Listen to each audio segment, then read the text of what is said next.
Hi, I'm Shane Miller, your host for HTTV's Summit Arts Showcase. In Summit, we are lucky enough to be surrounded by a myriad of talented people, from fine artists to potters, writers to actors. Some of them are professionals, people who make a living with their artistic talents, and others who have day jobs and create their art when and where they can. On Summit Arts Showcase, we'll introduce you to both kinds of artists. The one thing they all have in common is talent and drive, and we can all appreciate that. Our first guest, Katie Truck, is one of those people who has been able to support her talents while teaching and working as a professional artist.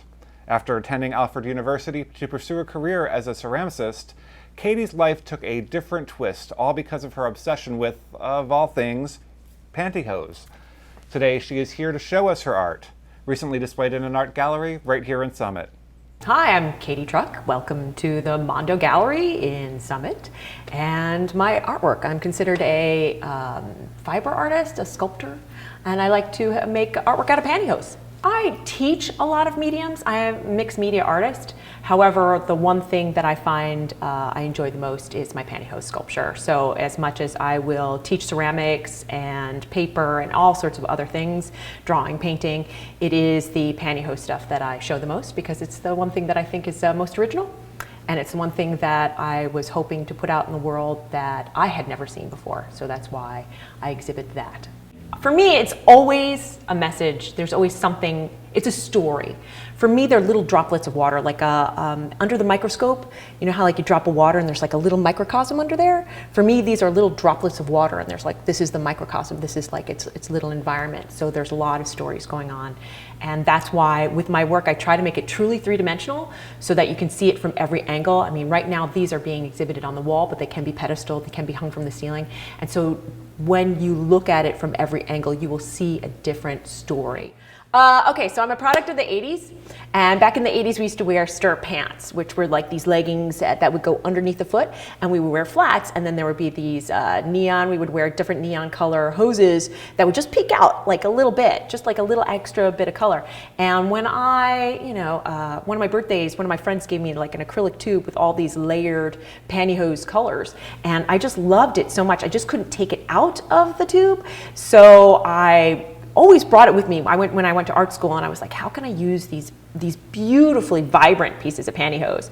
And I tried neon, and I tried ceramics, because I went to Alfred and I was working in ceramics and glass blowing and neon, and none of those seemed to go well with the pantyhose. So when I left, I started working with eggs, and I was wrapping eggs with pantyhose and chicken wire, and I started feeling really bad about how I was ripping apart the pantyhose, and so I started sewing them back together, and before you know it, I just started sewing with the pantyhose. And it's been since, I think, strictly just pantyhose since like 1999. It's been a long journey of pantyhose. The difficulties in working with pantyhose is the combination of materials that it's made out of, because if it's too much nylon, it will just totally fall apart. If it's too much cotton, it doesn't stretch very far. And even though I'll go in with an idea, it won't always stretch to where I want it to go. So I constantly have to change the initial intention of the idea to the hose, and then you're dealing with runs, and you're dealing with like fishnets, really hard to just knot and hold into place. So that's really a huge bummer, and it takes twice as long. So these are things that you just kind of have to roll with the punches and just kind of work a little bit organically. You can have intention, but keep it, otherwise you'll just go insane. A couple of years ago, my father this show is about him. He was diagnosed with lung cancer, and he was given 1 year to live. And I was supposed to be putting together, a big exhibit for Johnson & Johnson in New Brunswick. And I was like, I don't know what am I going to do? I mean, plus I was also stuck with what is a year, like you're given a year to live. Like, what does that feel like? How is that tangible? So I have this box that's filled with scraps, and I started sewing them together. And once that box was empty, I then sewed them into 12 frames, because I wanted to feel like the year, and the months of the year. And then from that, I embellished those, and then from those scraps, I did 31 days. So this to me is, and I kept every thread, I did drawings every day, because I just wanted to feel what a year felt like. Like I needed to, just tangibly understand it. And thankfully, he survived, and his cancer was gone. It's a miracle, honestly. And yeah, so this is kind of like my feeling of a year. Like, what does a year feel like? So that's what it is.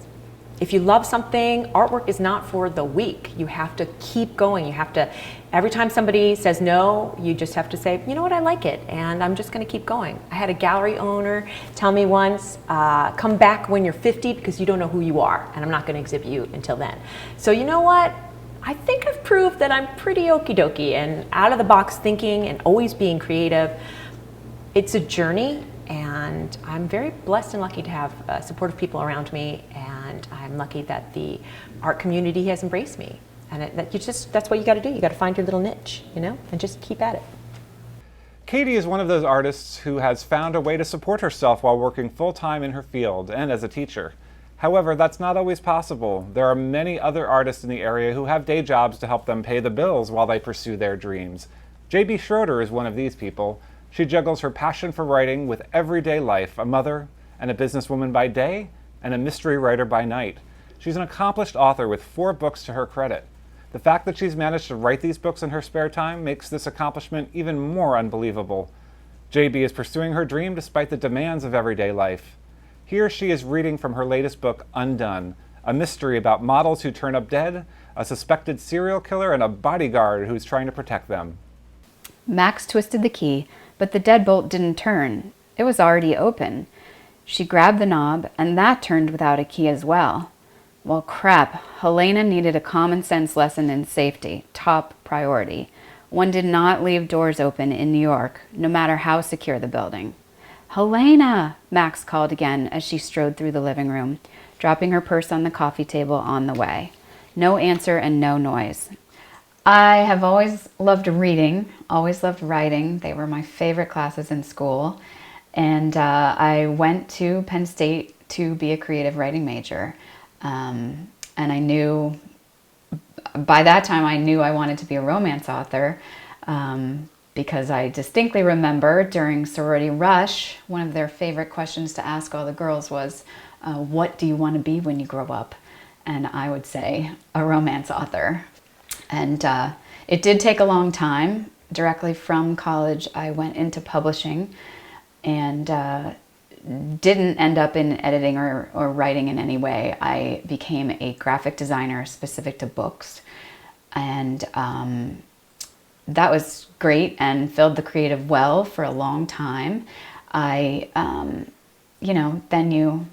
joined my first writing conference, Romance Writers of America, in 2000.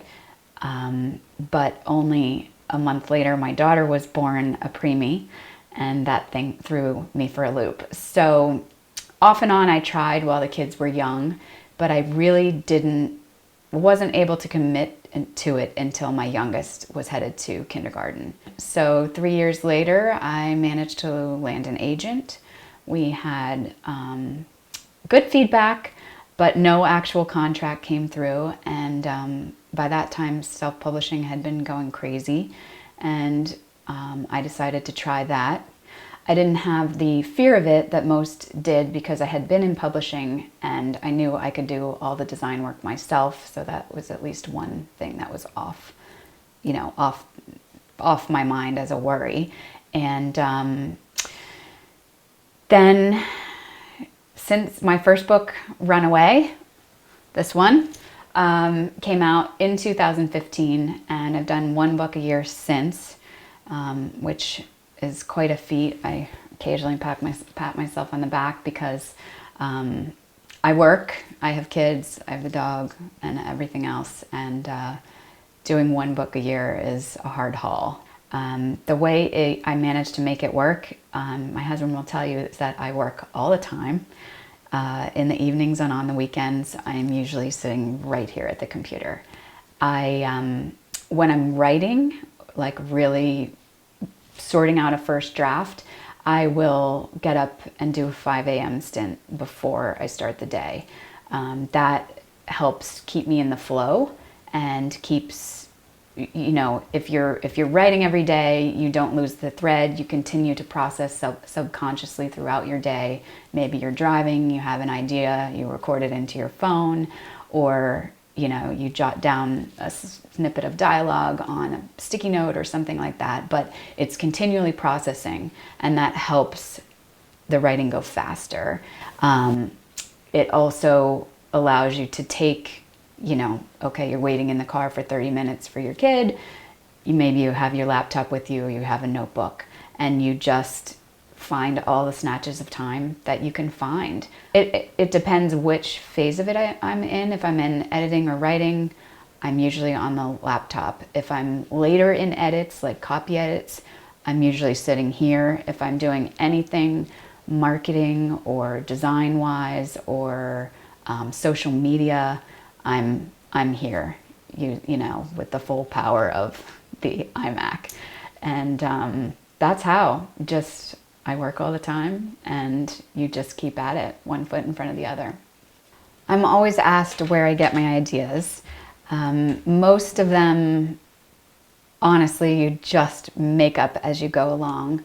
I do have an ideas file. I rip up magazine articles, or there used to be newspapers, right? Nowadays I would print something from the internet, tuck it into that file, and it's there if I need it.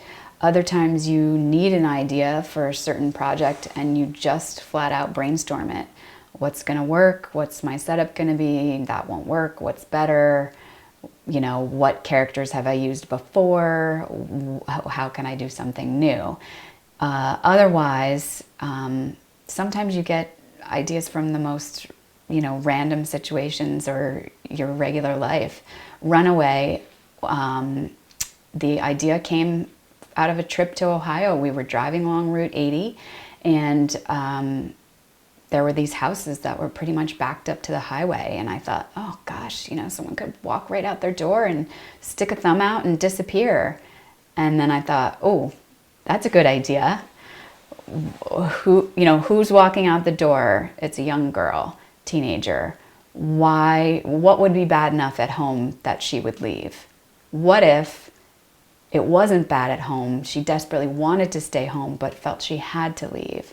You know, and you just start going, what's going to make the scenario worse? How can it work? How can I build a whole story around this? Some of the research I do by actually getting books and reading them. In Undone, I have a bodyguard and I have a modeling agency owner.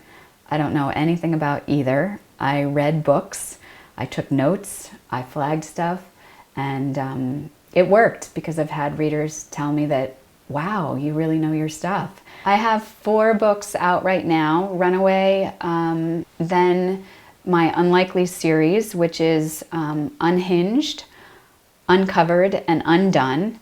They are all, you can get the paperback from Amazon. You can order paperback from Barnes & Noble. Most people tend to do Amazon for that. Ebooks are at Amazon, Barnes & Noble, Apple Books, and Kobo. If you're local to me, Mondo does have some copies of the latest release, Undone, and if you reach out to me, also you can always come and I'll sign them for you and, you know, do it that way. I do it because I love it. It's a lot of hard work, but the actual writing is joyful. There is nothing better than sitting down and stringing words together. You feel so full afterwards, so excited. It might be crap, you know you're gonna have to revise it, but it's even better after you edit and you know it's good. That just fills me. There's been times I've doubted, but as long as I know I can go back to the writing, then it keeps me going. Of course, other authors support you, and you just love when you get good feedback from a reader, but you don't do it for the money. Don't anyone ever think they're going to get rich overnight doing this. But if you love it, it's worth it. If it fills a hole inside you and you have a talent that should be shared, then you should do it. That's when Max saw it. A barefoot, size 10, with bubblegum pink sparkly nail polish, the wrong color for a redhead, prone on the floor. She gasped. Had she fallen and hit her head on the tub, or had she passed out drunk after puking up her guts? Max pushed at the door, but it hit something soft. Helena. Max stepped in as far as she could and peered around the door, only to rear back in horror at the scene before her. Blood everywhere. JB, just one of our many talented Summit residents. Our next guest shares a passion for her art as well, in this case, pottery. Summit resident Laura Hanley is an accomplished potter whose work can be found on display in downtown Summit. She uses a potter's wheel to create everything from plates and bowls to vases. She even has a line of jewelry, but like JB, despite a lifelong fascination with pottery, Laura too found herself in a corporate job before she was able to follow her dream. Hi, I'm Laura Hanley, Summit's local potter, and I wanted to tell you a little bit about how I became a potter and how my passion grew for clay. When I was young, my mother often took me to arts and crafts shows, and I was always drawn to the booths where the vendors were selling pottery. Some of them even had manual kick wheels, and they would be demonstrating while they would have somebody with them selling their work. I remember becoming completely mesmerized by the clay spinning on the wheel, and I knew someday I would become a potter myself. After college, I finally had time to take some pottery classes. My work hours allowed me to take some part-time classes at a community college in Cleveland, Ohio. I loved it. And I started teaching. I wanted to earn my own income, but also be at home to raise my 4 children. So I bought 6 pottery wheels. I had one at the time. And I advertised to the local kids and I started teaching. At the same time, I applied for many juried arts and crafts shows so I could sell my pottery at those booths. And that's how it all began. I love teaching pottery to my new students. I teach from ages 9 to 99, and it's amazing what joy throwing on a wheel can bring to people. Making something with your hands, with the soft clay, and turning it into something that's functional or decorative is so rewarding. Many of my students come here for different reasons. Some of them have thrown pottery when they were younger and they wanted to get back into it, and then they just can't get enough of it. They don't want to leave my studio. I love throwing. I would love to throw all day, all night. I wish I did not have to sleep. My ideas are endless. I find it very therapeutic myself. When my kids were young, I would wake up at 5 a.m. and throw pottery just for a few hours before I started my day being a mom. Everybody knows how crazy it is to be a mom. And my first 3 children were born in less than 3 years, so life was a little crazy for a while. And now I wake up early to throw just because I love it. I could be in here for 12 hours, my back will start hurting, and it doesn't bother me. If somebody wants to start getting into the business of pottery, I would say make sure there's enough time to always be creative. Once you get into production pottery and you're always producing the same thing over and over, you lose your creativity. And when you lose the creativity, you're not growing. You're not growing as an artist and as a person. So I'd like to say to somebody who might like to start being a potter and have a business, to spend half of your time producing and half of your time just being creative and making whatever comes to your head at night, whatever you're drawing in your sketchbook when you can't be at your wheel. In 2011, I was approached by Annette Dwyer, a Summit resident who was opening up a 4-story building in downtown Summit, which is called Mondo. Mondo is a community of local artists, and there's a restaurant inside that has incredible food. It's called Marigolds, and I lease space in the front window of the Mondo building, and I always have the opportunity to sell the pottery that I make there. I also sell on my website. I have an Etsy site, all kinds of places to sell my work. My problem is I don't have enough time to keep throwing. I would love to not need to sleep and just throw all day long. It's constantly a way for me to be creative, a way for me to express myself and also earn an income. Today I'm going to show you how to throw a simple bowl on my wheel, and after I throw that piece, I will show you how the piece is trimmed and then the finished piece, which will end up being this berry bowl back here.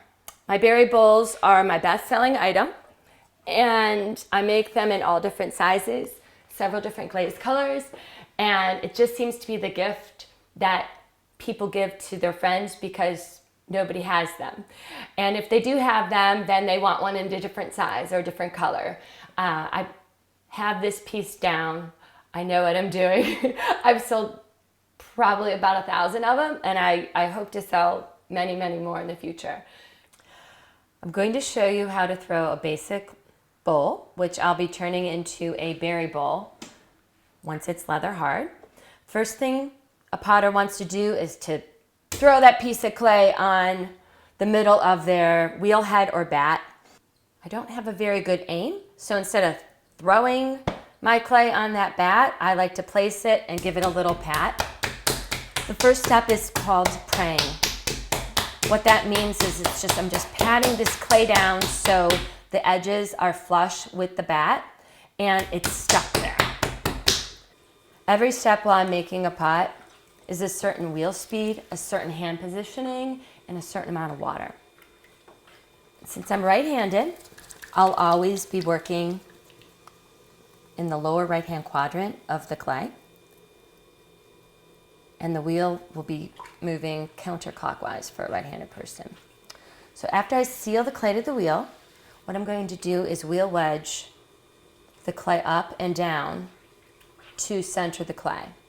I like to take my left elbow on my left hip and use my left elbow to my palm as an axle.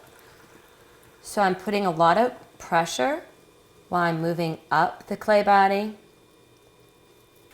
See a little bit of jiggle? This clay is not centered yet, so I have to center it a little bit more. Right now what I'm doing is I'm opening up the pot by placing my thumb right through the middle.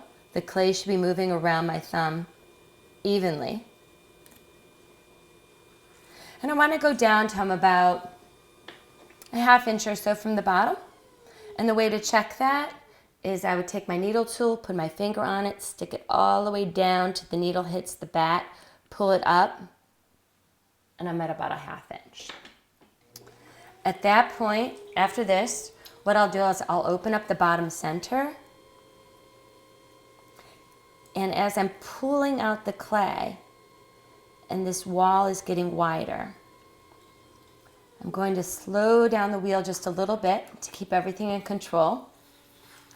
So I'm supporting the wall on the inside and the outside on opposite sides of the clay, and I'm squeezing the clay from the bottom up, and every time the wheel makes a full rotation, that allows me to shift my positioning of my fingers up to the top of the piece, which is called the lip. As I move up the wall and the walls get thinner, I want to slow down the wheel a little bit because the centrifugal force of the wheel will constantly make this piece go wider and wider. When I get to the top, I want to hold it for a few turns, let go, rinse my fingers.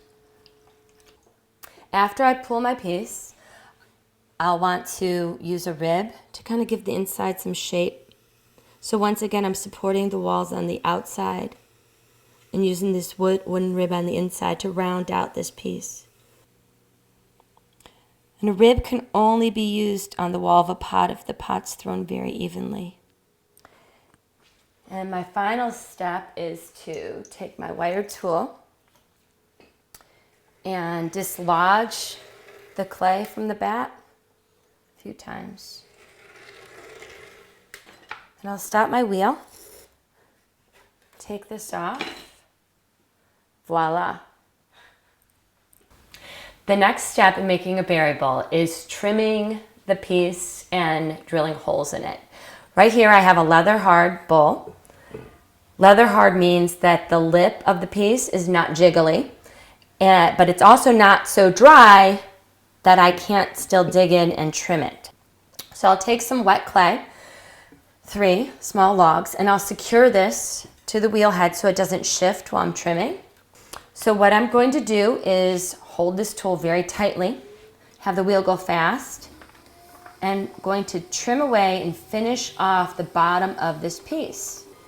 If I don't know how far to trim, what I can do is knock on the piece while the wheel's not going. I'll show you what I mean. If it sounds hollow, I know it's thin enough. If it sounds dense, it's thick and I need to trim some more. Okay. So once I'm done trimming, just take my sponge, clean it up a little bit. Then I'm going to make some noise with my drill.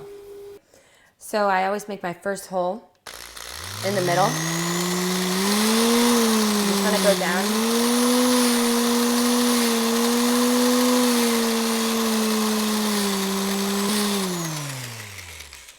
So I drilled the holes in the bottom of the piece. It's about 1/4 inch thick, which is perfect. And I'll continue drilling holes around the side of this until the piece looks like this. What I'll do is I'll take this and I will take a Scotch-Brite pad and gently sand off the excess clay, the edges that were formed when I drilled the holes. I'll sand this up real well. And then once this is a little bit drier, it'll be ready to be loaded into the kiln for the bisque firing. So I'm holding 2 of my favorite pieces, 2 berry bowls, as a matter of fact. This one is about the size of the piece I showed you when I demonstrated, and this is another one, a smaller one, with one of my favorite glazes on it. All of my pieces can be purchased at Mondo Summit at 426 Springfield Avenue. And I leave you with this: if you can just find any opportunity to work with clay, please find a place to go to. It's an incredible experience, and I can guarantee you'll become hooked like I have. That's our show, but there has been one common theme today. You have to have passion and perseverance if you want to be an artist. The road to take you to get there might be winding, but grab that passion and follow your dreams. Watch out for another episode of HTTV's Summit Arts Showcase, where we'll introduce you to more of your talented neighbors who have followed their dreams. We'd like to thank the Summit Area Public Foundation for the support of this program. I'm Shane Miller. Thanks for watching.